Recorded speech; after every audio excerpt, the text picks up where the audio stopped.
Hi, it's me, Kim, and this is another In the Trenches video. I thought I would talk a little bit about judgment because there sure is a lot of it out there in the world. And as a medium, I'm definitely on the receiving end of a lot of it. I was watching the John Oliver show, and for any of you guys who watch that, I just adore that dude. I think he's super smart. I agree with almost everything he says, except I didn't particularly agree with this topic, which is he tore apart mediumship and people who are mediums. With all love and respect to that man, I'd like to kind of counter some of the points that he made, because I think that they are common misconceptions about mediumship and mediums and who they are and what we do and why we do it. Let me just start by saying, first of all, I'm a medium. For those of you who don't know or are watching this video kind of randomly, I'm a medium. That's what I do. I started doing this because I lost someone that I loved. And before I lost someone that I loved, I certainly didn't believe in any of this.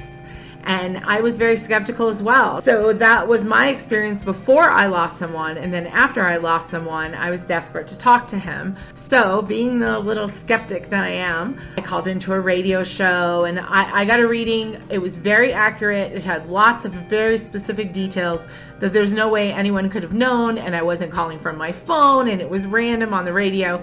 So that made me like an instant believer.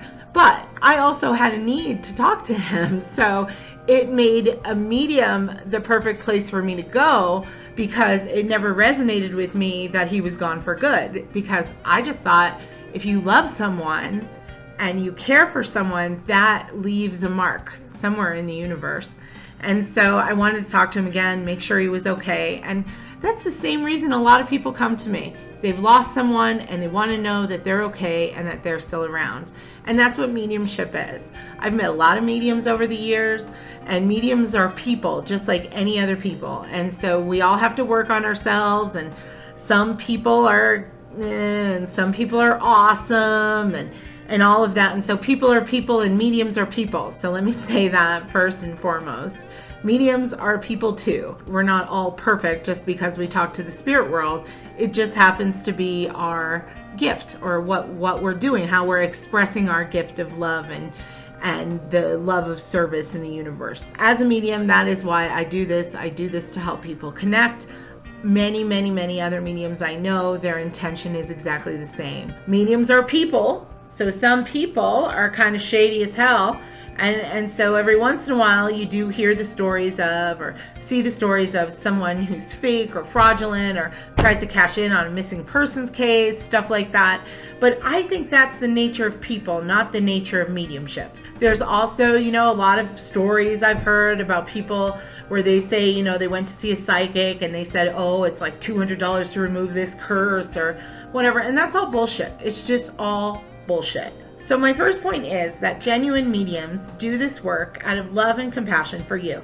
We're in service to you to make those connections with your loved ones. The other point I'd like to make is that he addresses something called cold reading in his video. And what that is basically saying that you have a broad thing of information and then you slowly narrow it down with guesses to be right.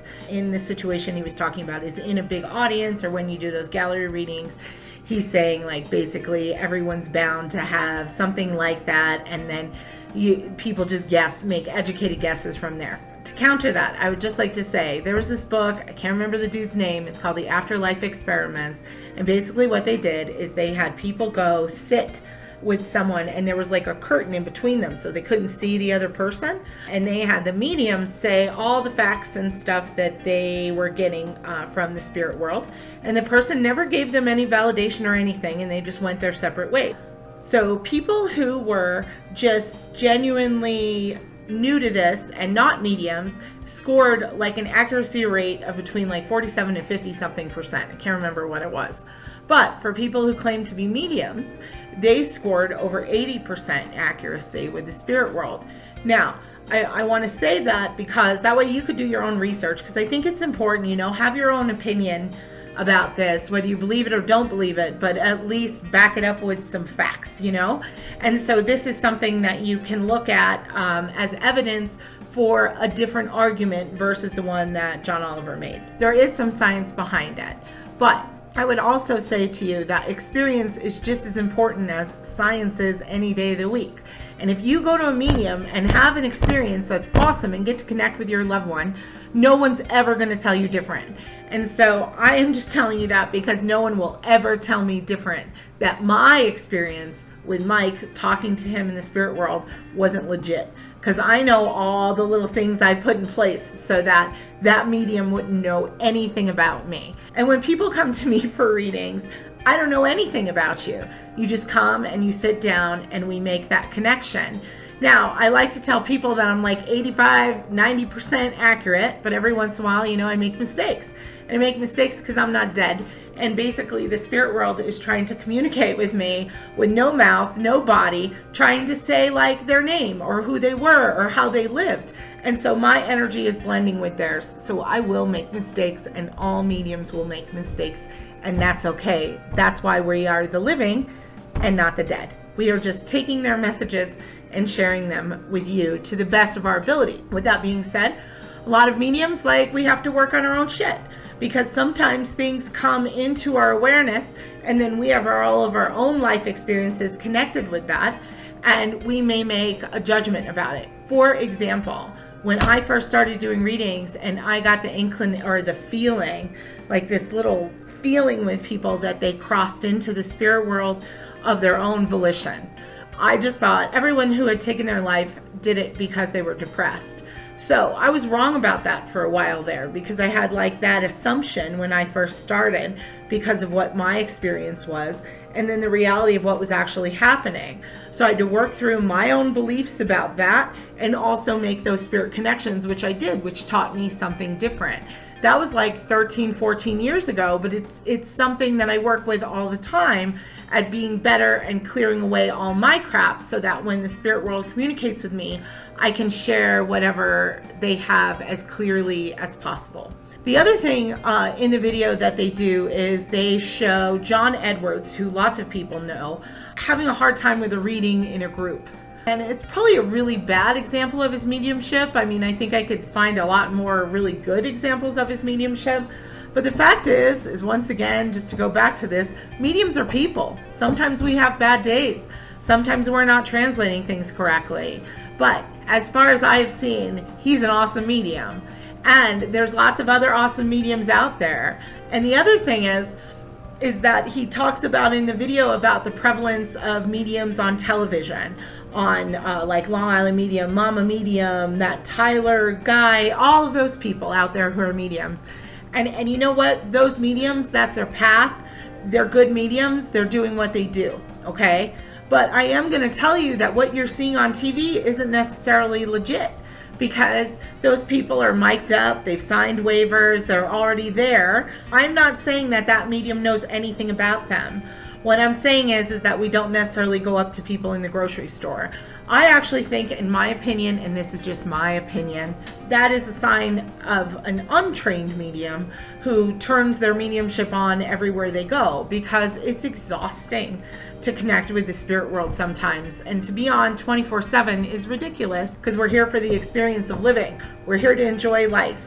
As a medium, I'm not on 24/7, and I don't think that that's an accurate kind of portrayal of how mediums are in general. I know that for me, when I'm not working, I'm off. I'm off the clock, I'm off. I'm not connecting, I'm not doing readings. I might be putting a newsletter together, but I'm not doing readings, And so I think that that's a more accurate reflection of what a medium is someone who's able to balance their life and balance their connection to the spirit world as well. I once had someone I really cared about tell me, well, every time I say something about you, people always say, well, is she crazy or is she a fraud? And that seems to be what people think about mediumship. But the fact of the matter is that as human beings, we don't know shit. We've had 3 people in the history of mankind who've been able to be to the bottom of the ocean on our own planet, let alone the fact that we're just now, for the second time, getting into interstellar space and seeing what else is out there. So as human beings, while we think we know, we really don't know. The other last little piece of this that I would say to you, consider this, just consider it, but do your own research. Figure things out on your own. Just don't let somebody tell you what to believe about this. Have your own experience. And the thing is even if you don't agree with it, don't judge it. Nobody likes to be judged, especially when you are doing something that people just don't necessarily understand. And that's okay, because I don't try to force it on people. I don't say, well, you don't believe it, so now you have to. I think that it's something that people come to in their own way and time, and that might not be something people come to in this lifetime, and that's fine by me too. I just want to say all of that and just put out there the idea that maybe there are some really awesome mediums out there and just a few bad apples, versus the other way where we're all bad apples and every once in a while you'd find someone who wasn't. So thank you for watching this latest episode of In the Trenches. Hopefully you got something out of it. You can always comment about anything else you want to see moving forward in the future. So I hope that you all have a lovely day. Au revoir.